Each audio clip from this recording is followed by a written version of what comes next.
এই গোটা দুনিয়াটাকে যদি 10,000 বার বিক্রি করেন, যে প্রফিট পাওয়া যাবে ওই প্রফিটটা দিয়ে জান্নাতের একটা চেয়ার পাওয়া যাবে?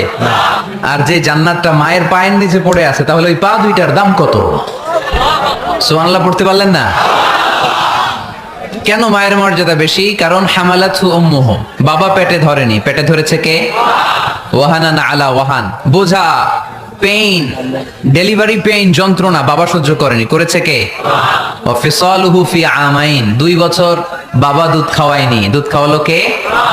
বিষ্ণু বললেন লাউ কাতা'তা জিলদাক, জিলদুন মানে হচ্ছে স্কিন।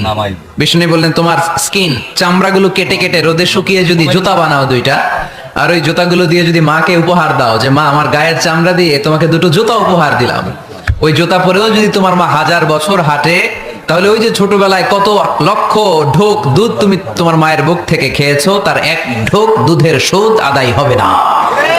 ঠিক বলেছে তো ভাই বোনেরা।